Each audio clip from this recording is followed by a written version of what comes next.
All right, hey y'all. Hey. This is like my first time like speaking on a panel like this, so I'm excited and a little bit nervous. But I'm just gonna introduce my project a bit. So it's called Black Space, an unknown Black history of People's Park. And the reason why I really wanted to do this project, because I think we often associate and think about this space as one that was liberated by and for like liberal white hippies. But I genuinely believe that that is a little far from the truth. Because this space would have never been imagined without Black people and our inherent desire for liberation. And the work and the labor that was being done previous to this park being created. So the Black Power movement, the Third World Liberation Front, as well as the free speech movement really influenced the birth of this space, a liberated space, let me add. And also the legacy of UC Berkeley and this institution today would not be what it is without all of these struggles, all of these movements, and especially without the nature and the large-scale influence that People's Park had, because the legacy that it left is global. And so I added a lot of images here that really show you Black people taking up this space when it was first created. And just truly putting love and labor into the land as well. And for me, I don't think that energy is gonna leave that space. I think that's there. And I think it's very important that we acknowledge it and recognize it, because that is such a huge part of this history and of this legacy that is landing the land. And you see Black folks listening to music, you see them, coming and looking at the bulletin board and seeing and probably putting more stuff up. And I believe in that most right picture we identified Bobby Seale in the left.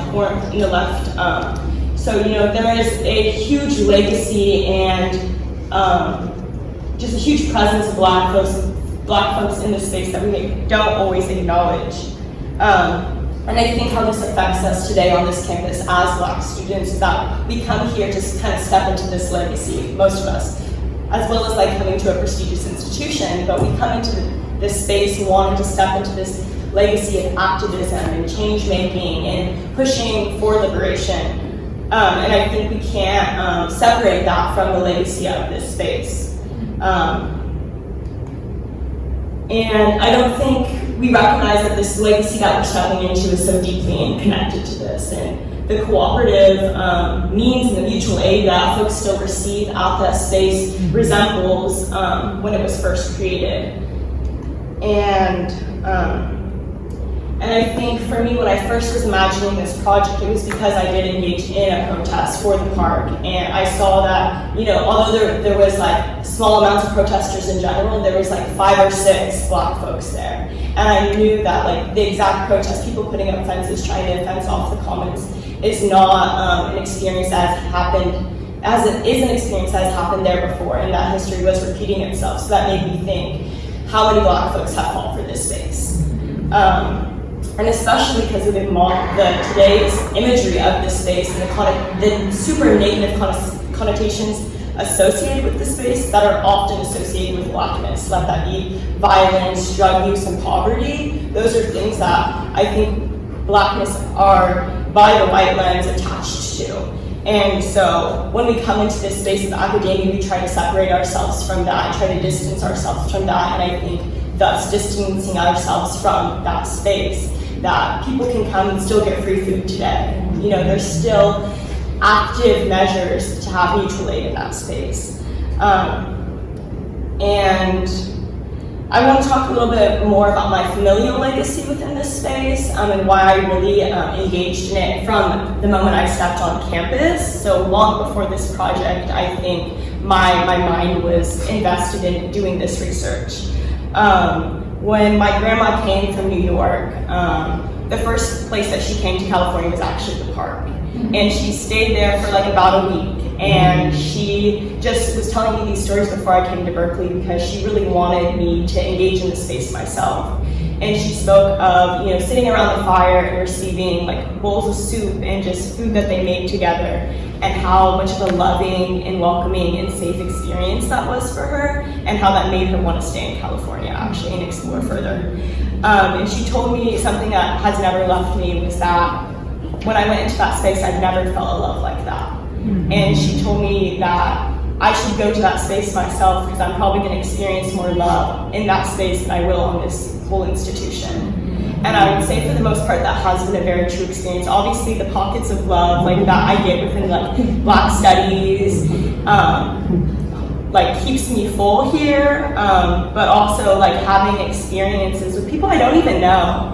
Just like random people and having these conversations about liberation and what that means to folks, I think is so powerful and impactful for my day-to-day experience. And I want to pass it off to Paul Lee a little bit to talk a little bit more about his support with the project. So, yeah. I'm going to disappoint Bella and the rest of you because the remarks that I had planned, I threw out. I began studying our history and culture 50 years ago this year. And because of that, historical dates have always been important to me.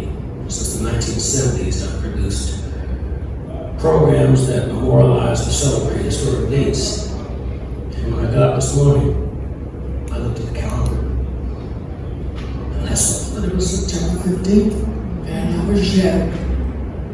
So, this is what I wrote.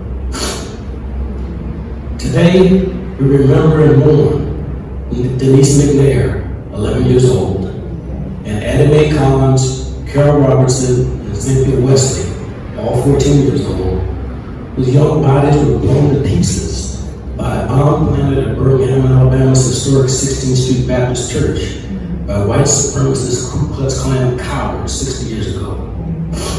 6 decades later, it's about time that we stop infantilizing them as, quote, 4 little girls, unquote. When in fact, they're adolescents with their own agency on the verge of becoming young women. It's about time that we do something else too. And here I'm referring to the special responsibility of scholars who have utterly failed in this respect. We need to also remember and help others to know that 6 young Black persons were slaughtered in Birmingham on Liberation Sunday. Johnny Robinson, 16, was shot in the back and killed by a white cop. But unsurprisingly, the good white folks sitting on local and federal grand juries decided not to prosecute that mad dog killer. Virgil Ware, 13, was shot in the face and chest and killed by a white teenager. He was convicted of second-degree manslaughter, but the white judge suspended his sentence and gave him 2 years probation. I'd like to apologize to the young persons here today and the young persons throughout the country, because only a few years ago, the horrors that I just detailed would have been history. However, because my generation and the generation before me took our eyes off the ball by not maintaining the momentum of the modern civil rights and Black power movement to the 60s and 70s, and because we underestimated how much white supremacy defines the identity of most white Americans, and how easy it is for the ruling class to blind white folks to their own exploitation and oppression, so long as they can hate us, our dark past has become your present. Worse, if you're not able to challenge and check it, your reality might become even darker than ours. Because white supremacists are openly planning to permanently institutionalize fascism, which is a fancy word for your eternal subjection. Given this, I'd like to suggest that you no longer have the luxury to study our history and culture, in particular our heritage of resistance as an academic matter. In fact, in parts of this country, such as Arkansas, Florida, and Texas, you might not even have that option. Because in those states, holding a symposium like this might be illegal. This is second nature to me because I'm a child of the 60s, a Black power baby, as I call myself. As such, I've always believed that war was declared upon our people when our ancestors were brought to these God-forsaken shores 5 centuries ago. So whenever I go to an archive, library, historical society, and more meaningfully venture into our community and sit at the feet of our living archive, our elders, I'm looking for weapons. To me, books are bullets. Those are videos of missiles, memories of bombs. In many ways, your generation is fighting a harder battle than any generation before you, because these monsters are playing for keeps. They want and are organizing for permanent power. So don't study our history and culture to write academic papers in a language that's foreign to most of our people, that espouses high-minded notions that are irrelevant to the fight for freedom, justice, and dignity that our people are compelled to wage again. Translate our rich history and culture, in particular our heritage of resistance, into tactics, strategies, and a more durable vision of what your future and the future of your children, grandchildren, and great-grandchildren could be, must be, if this country and indeed humanity is to finally be freed from the noxious ideology, institutions, operations, and behaviors, white supremacy, and racial capitalism.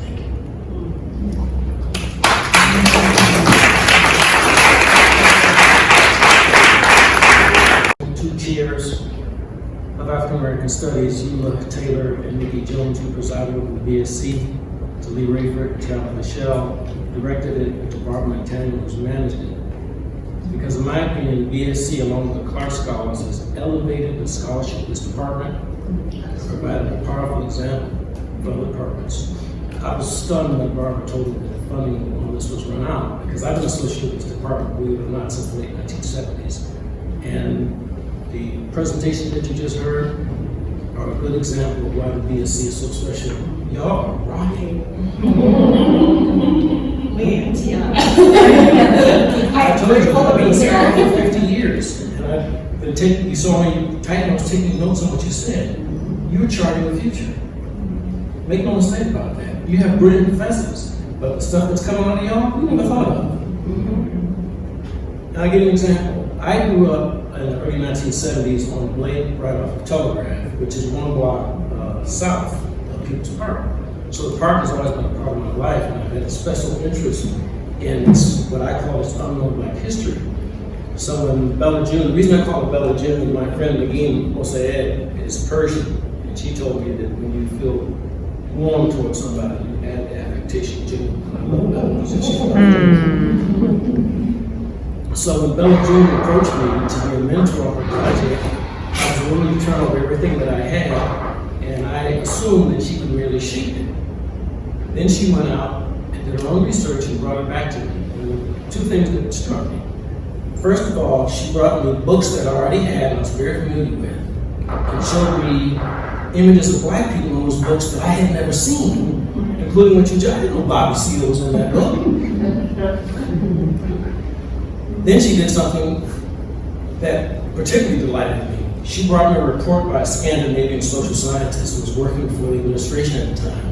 And in 1969, when the park was liberated by mostly white radical students, this social scientist interviewed the administration, then interviewed the protesters, then interviewed the police, then interviewed National Guardsmen, and then interviewed bystanders.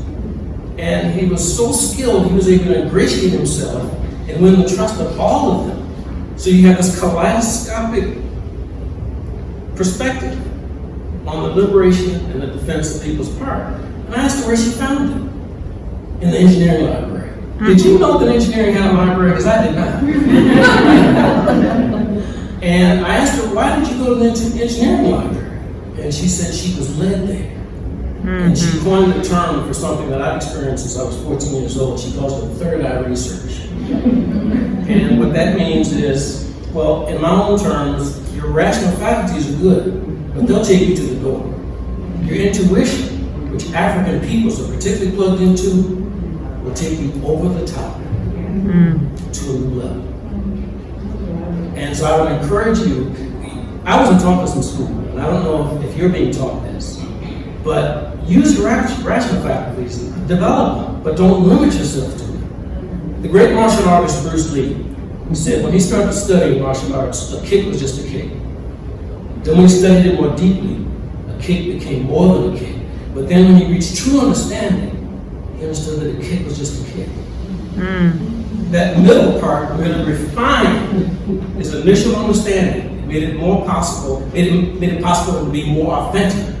And that's what following your intuition or your gut or your leading will do. So if this sounds mystical and magical and superstitious and supernatural, it's all those things. And it's also what will distinguish your work if you learn to trust it. Thank you so much. I think that's a great place to